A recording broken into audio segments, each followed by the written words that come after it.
BNP যে পথে হাঁটতেছে আর যেভাবে কথা বলতেছে তাতে মনে হচ্ছে তারা ফ্যাসিবাদের সেই পথেই হাঁটতেছে। কথাটা কেন বললাম, বলার কারণ হচ্ছে ওই ফ্যাসিবাদ বা আওয়ামী লীগ যেভাবে করে চাঁদাবাজি করতো, এরাও এখন চাঁদাবাজি শুরু করেছে। তারাও যেভাবে দখলদারি ছিল, এরাও দখলদারি শুরু করে দিয়েছে। তারা যেভাবে গুম, খুন, হত্যা, ধর্ষণের সাথে লিপ্ত ছিল, এরাও সেই একই অপরাধে জড়িত।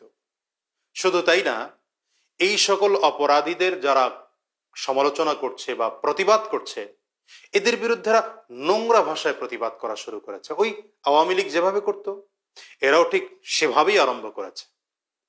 এভাবেই যদি চলতে থাকে তাহলে তো বিএনপির জনপ্রিয়তা দিন দিন কমে যাবে। যেমন দেখেন, ঢাকা মহানগর দক্ষিণের একজন গুরুত্বপূর্ণ দায়িত্বশীল তিনি বললেন চরমনাইয়ের পীর ভণ্ড এবং তাকে যেখানে পাবেন সেখানেই তাকে শায়েস্তা করবেন। যেখানে ভণ্ডকে পাবেন ওখানেই ওকে শায়েস্তা করবেন। এটা কি রাজনৈতিক কোনো চমৎকার কোনো ভাষা? আচ্ছা, এরপরে বলা হলো আরেকজন, সেও নাকি খুব গুরুত্বপূর্ণ কোনো পদে আছে, তিনি বলেছে যে পীর সাহেব চরমনাই নেশাখোর। অর্থাৎ স্লোগানটার ধরন এমন ছিল, মিথ্যা বলি নেশা খাই পীর সাহেব চরমনাই। বিএনপির এক প্রোগ্রামে কেন্দ্রীয় নেতাদের সামনে পেইড একজন মৌলবীকে আনা হলো। আদৌ সেই মৌলবী কিনা আমি জানি না, সে কোনো মাদ্রাসায় পড়েছে কিনা জানা নেই, এবং তার চেহারাটাও খুব একটা পরিচিত নয় যে তার চেহারা দেখে বোঝা যাবে সে কোনো পরিচিত আলেম। আমার কাছে মনে হয় না সে কোনো মৌলবী, বলা যায় মৌলুভী, অর্থাৎ মধুর লোভী। সে এসে বলল যে ওযু ছাড়া নাকি নামটাই নেওয়া যাবে না। বিএনপির বিরুদ্ধে কোনো কথাবার্তা বলতে হলে সাবধানের সাথে ওযু করে কথা বলবেন। ব্যাপারটা বুঝলাম না, ওযু কেন করতে হবে? এরপরে পাশাপাশি বলল চরমনাইয়ের পীর এতদিন দালাল ছিল। এরপরে বলা হলো যে তার দাঁত দুটো ফেলেছে আওয়ামী লীগ, বাকিগুলো আমরা ফেলে দেব। এই যে ভাষাগুলো, এরপরে আরো স্লোগান বিভিন্ন রকম দেওয়া হয়েছে, জামাত শিবির রাজাকার, এই মুহূর্তে বাংলা ছাড়। মানে এই যে কথাগুলো, এই কথাগুলো তো একটা সময় আওয়ামী লীগ বলতো।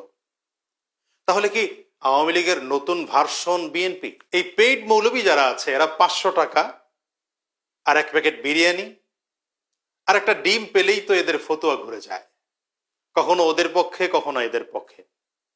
এই ভিডিও তো সোশ্যাল মিডিয়াতে এখনো আছে। কিছুদিন আগে এই জাতীয় একদল মৌলবী নৌকার স্লোগান তুলেছিল, এখন আবার এরা বিএনপির পক্ষে কথা বলা শুরু করেছে, ওই একই ধরনের এরা। আমি যেটা বলবো সেটা হচ্ছে, রাজনীতিতে সমালোচনা থাকবে, প্রতিপক্ষ থাকবে, শত্রু থাকবে, মিত্র থাকবে, কিন্তু তার মানে এই নয় যে শত্রুদের এমন সমালোচনা করতে হবে, সমালোচনার নোংরা ভাষা, একদম সর্বনিকৃষ্ট নোংরা ভাষা ব্যবহার করতে হবে। এটা তো রাজনৈতিক শিষ্টাচার না। শায়েখে চরমনাই, পীর সাহেব চরমনাই প্রতিবাদ করেছেন। কেন প্রতিবাদ করেছেন? বিএনপির নেতাকর্মীরা বর্তমানে নির্যাতন করছে, জুলুম করছে, চাঁদাবাজি করছে, দখলদারি করতেছে, এদের বিরুদ্ধে তিনি প্রতিবাদ করেছেন। বিশেষ করে মিটফোর্ড এলাকায় সোহাগকে যেভাবে হত্যা করা হলো পাথর নিক্ষেপ করে, এটা তো ইতিহাসের বর্বরতাকে পর্যন্ত হার মানিয়েছে। আমরা তো জাহিলি যুগে এমন মৃত্যু দেখিনি। হ্যাঁ, দেখেছি আমরা আওয়ামী লীগের আমলে, ফ্যাসিবাদের আমলে তারা লগি বৈঠা নিয়ে প্রতিপক্ষকে মারত। এখন এরা পাথর নিক্ষেপ করে প্রতিপক্ষকে মারতে শুরু করেছে। এমনই যদি চলতে থাকে তাহলে জুলাই গণ অভ্যুত্থানের কোনো প্রয়োজন ছিল না।